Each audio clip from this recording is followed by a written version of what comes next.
Good morning. Welcome in social science class. Dear students, today in our social science class, we are going to discuss the chapter number 9 from our book, Our Environment.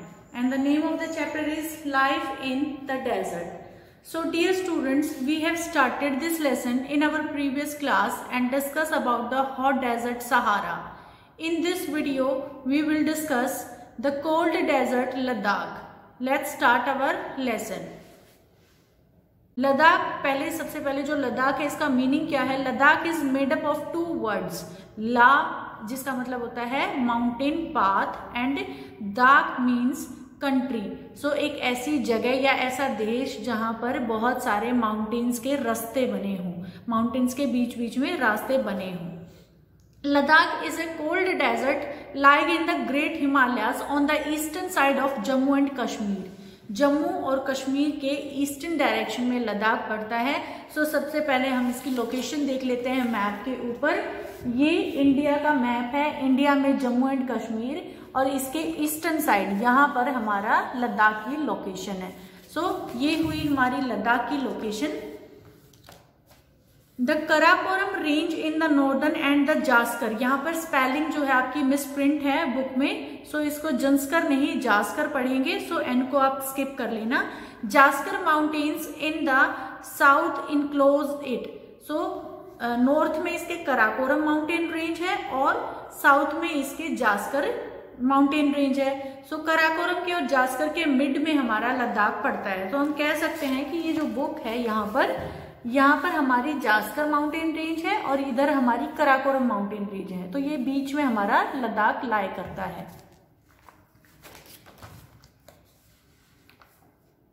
Several river flow through Ladakh, Indus being the most important among them. The river form deep valleys and gorges. Several glaciers are formed in Ladakh. For example, the Gangri glaciers. So प्यारे बच्चों, जो लद्दाख है उसमें बहुत सारी छोटी छोटी reverse वहां पर फ्लो करती हैं. बट जो मेन इंपॉर्टेंट रिवर है वहां पे वो है इंडस रिवर. इंडस रिवर वहां पे वैली और गोर्ज बनाती हुई चलती है. वैली और गोर्ज का मतलब जब बहुत ही थिन एरिया में बहुत गहरी सी घाटी बना दी जाती है, रिवर के पानी के फ्लो की वजह से बनती जाती है. और वहां पे ग्लेशियर्स भी बहुत हैं. गैंगरी ग्लेशियर्स है, सियाचिन ग्लेशियर्स है. सो ये बहुत सारे ग्लेशियर वहां पे देखने को मिलते हैं.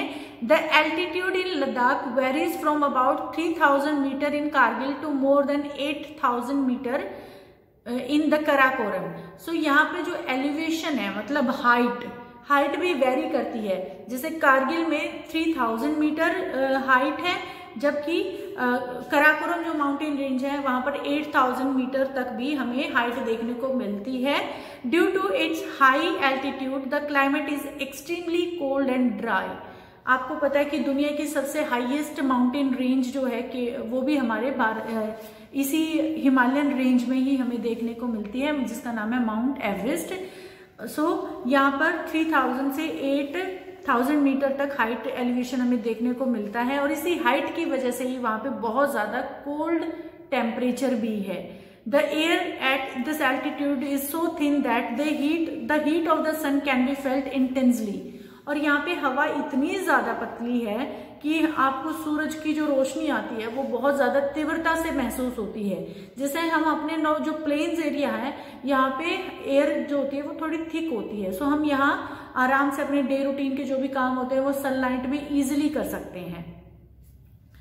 The day temperature in summer are just above 0 degree and the night temperature well below -30 degree Celsius.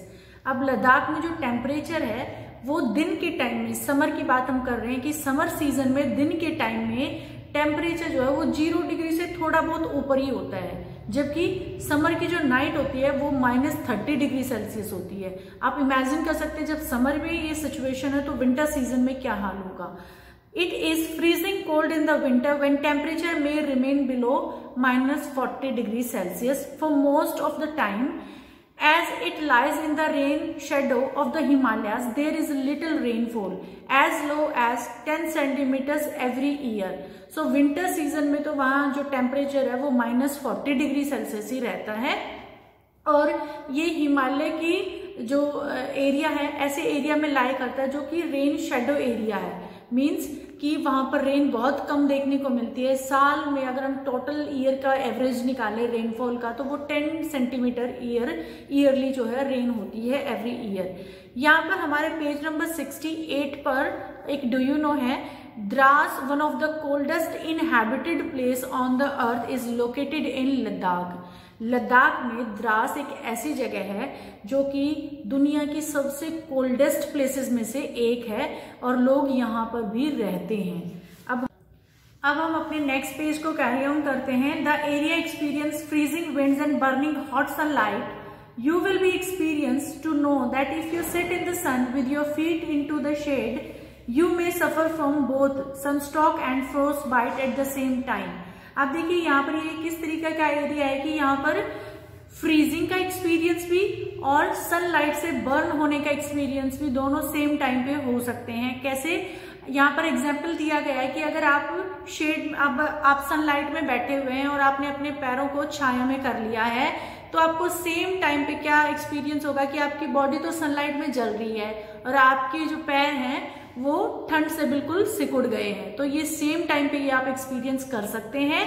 Do you know है Ladakh is also known as Khapachan which means snow land. So यहाँ पे जो लद्दाख इसको खापचान के नाम से भी जाना जाता है जिसका मतलब होता है बर्फ का देश। Our next topic is flora and fauna. Due to high aridity the vegetation is sparse. There are scanty patches of grasses and shrubs for animals to graze. Groves of willows and poplars are seen in the valleys. So प्यारे बच्चों, height बहुत ज्यादा होने की वजह से, ठंड बहुत ज्यादा होने की वजह से यहाँ पर वेजिटेशन जो है वो बहुत कम देखने को मिलती है। आपको पता है कि यहाँ पर जो रेनफॉल भी है वो भी बहुत कम होता है और जो प्रेसिपिटेशन हो भी रहा है वो स्नो के तौर पे होता है।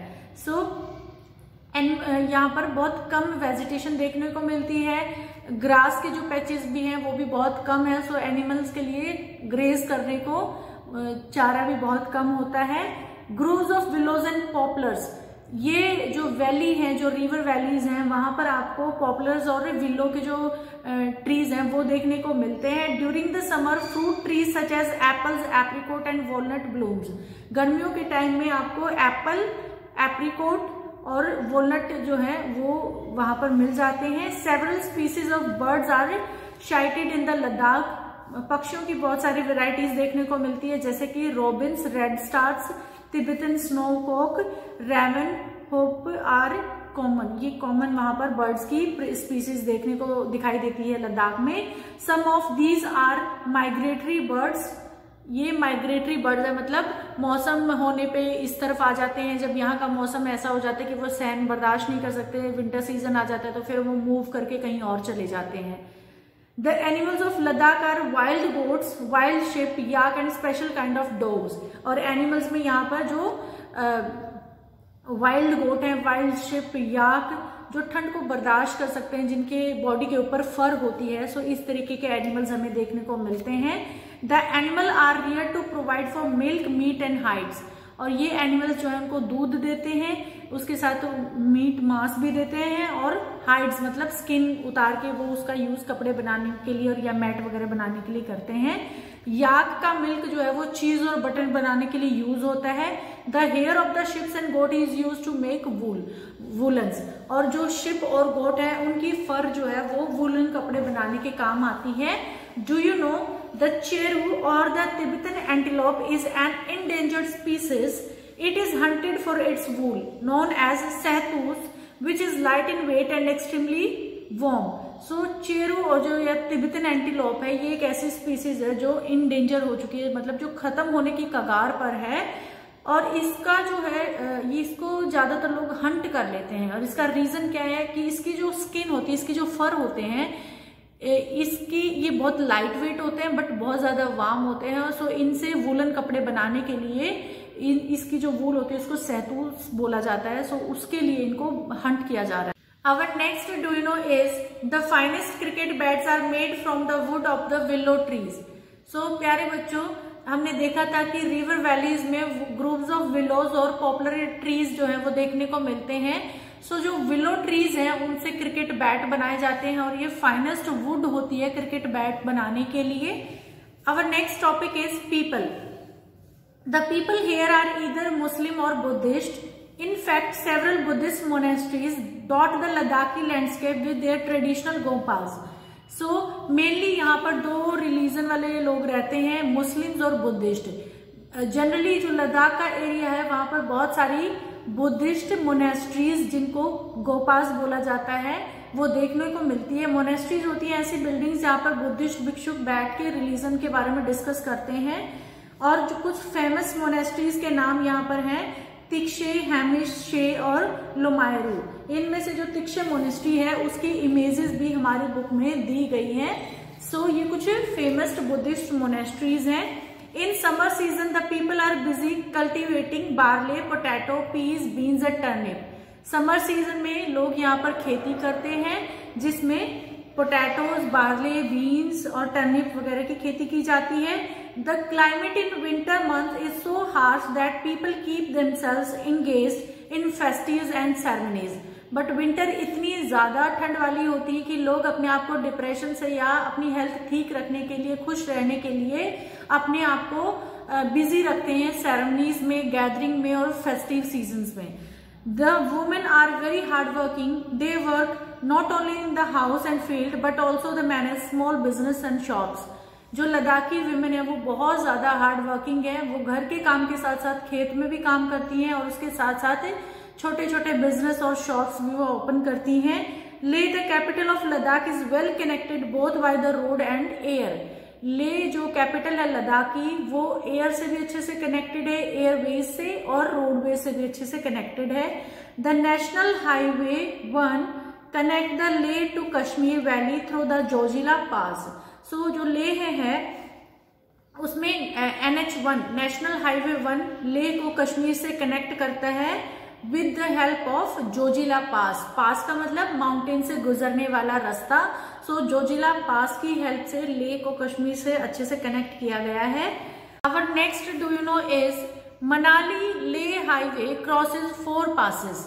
सो मनाली से लेह का जो रास्ता है वो 4 पासेस से होके गुजरता है। वो कौन से पासेस हैं? Rohtang La, Baralacha La, Lunga Lacha La and Tanglang La. The highway open only between July and September. और ये जो लेह से मनाली का जो रास्ता है ये कुछ टाइम पीरियड के लिए ही ओपन होता है और ये होता है समर में, जुलाई और सितंबर के बीच मिड में, when snow is clear from the road. जिस टाइम पे रोड के ऊपर कोई स्नो नहीं होती है, स्नो क्लियर हो चुकी होती है हीट की वजह से। सो उन्हीं मंथ्स में ये पूरा रास्ता जो है वो ओपन होता है। अब हम बात करते हैं कि कौन सी ऐसी एक्टिविटीज है जिसमें वहां के लोग जो है वो अपनी लाइवलीहुड अर्न करते हैं। So tourism is a major activity with several tourists streaming in from within India and abroad. So India के जो बाकी डिस्ट्रिक्ट हैं वहां के लोग भी लद्दाख घूमना पसंद करते हैं। तो टूरिज्म वहां पे एक मेजर एक्टिविटी है जिसमें विदेशी, देशी सभी तरीके के लोग वहां पर घूमने आते हैं। Visit to gompas treks to see the meadows and glaciers, witnessed ceremonies and festivals are important activities. और ये जो टूरिस्ट होते हैं ये वहां पे जो मेडोज हैं, जो ग्रास के जो बड़े बड़े पैचेस हैं उनको देखने के लिए, जो सुंदर सुंदर ग्रास के मैदान होते हैं, इसके अलावा वहां पर जो फेस्टिवल्स मनाते हैं, जो लद्दाखी लोग फेस्टिवल्स मनाते हैं ग्लेशियर को देखने के लिए, और बुद्धिस्ट जो मोनेस्ट्रीज हैं उनको देखने के लोग वहां पर आते हैं। Life of people is undergoing change due to the modernisation. But अब जो है टाइम जैसे जैसे बदल रहा है, मॉडर्नाइजेशन हो रहा है, तो जो लद्दाखी लोग हैं उनकी लाइफ भी चेंज हो रही है। The people of Ladakh have over the centuries learn to live in balance and harmony with nature.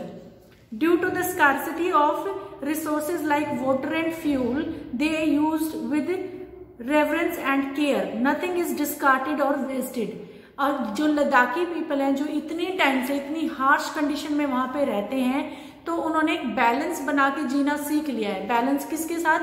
Nature के साथ बैलेंस बना के।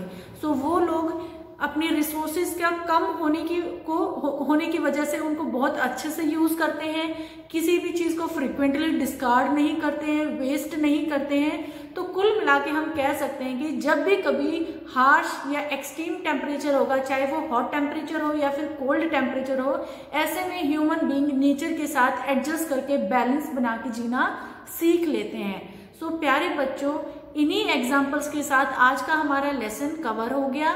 इसके साथ साथ हमारा ज्योग्राफी का जो सिलेबस है क्लास 7 का वो भी कंप्लीट हो गया है।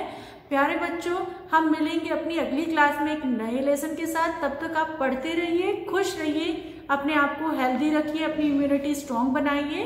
Till then stay blessed. Thank you.